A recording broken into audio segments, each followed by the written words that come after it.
आपण पाहत आहात सत्याची बाजू मांडणारं हक्काचं न्यूज चॅनल M24 तास। येल्लूर जिल्हा परिषद मतदारसंघात महाडिक शक्तीचे प्रदर्शन। सौ हर्षदा महाडिक यांच्या उमेदवारीने निवडणुकीत रंगत।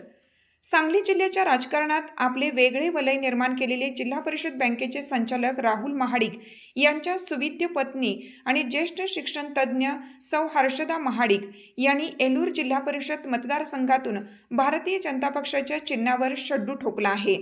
त्यांच्या या उमेदवारीमुळे मतदारसंघातील राजकीय समीकरणे पूर्णपणे बदलली असून महाडिक गटाने आता विकासाच्या मुद्द्यावर रान उठवण्यास सुरुवात केली आहे।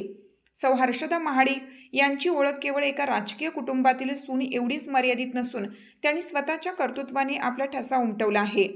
व्यंकटेश्वरा शिक्षण संस्थेच्या संचालिका आणि इंग्लिश मीडियम स्कूलच्या संस्थापिका म्हणून त्यांनी ग्रामीण भागातील शैक्षणिक दर्जा उंचावण्यासाठी मोठे कार्य केले आहे। वनश्री नानासाहेब महाडिक क्रेडिट सोसायटीच्या माध्यमातून त्यांनी सहकार क्षेत्रातही आपली पकड मजबूत केली आहे। निवडणुकीच्या रिंगणात उतरण्यापूर्वीच सौ हर्षदा महाडिक यांनी आपल्या कामाची पावती मतदारांना दिली आहे। राहुल महाडिक यांच्या मार्गदर्शनाखाली आणि हर्षदा वहिनींच्या पाठपुराव्यातून येल्लूर मतदारसंघात कोटी रुपयांचे विकास निधी मंजूर करण्यात आला आहे। केवळ कागदावरच योजना न ठेवता प्रत्यक्ष कामाचे भूमिपूजन करून त्यांनी बोले तैसा चाले हा प्रत्यय दिला आहे।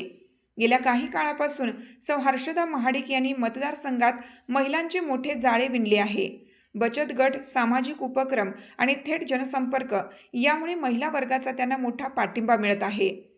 घराचा विकास करणाऱ्या महिला आता मतदारसंघाचा विकास करतील हा विश्वास त्या मतदारांमध्ये निर्माण करत आहेत।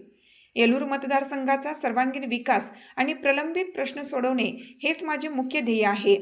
भाजपच्या माध्यमातून आणि राहुलजींच्या साथीने आम्ही या भागाचा कायापालट करू असे सौ हर्षदा महाडिक म्हणाल्या।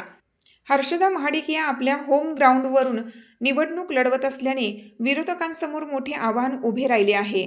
राहुल महाडिक यांची रणनीती आणि हर्षदा वहिनींचा जनसंपर्क यामुळे येल्लूरमध्ये सध्या तरी कमळ जोरात असल्याचे चित्र दिसत आहे।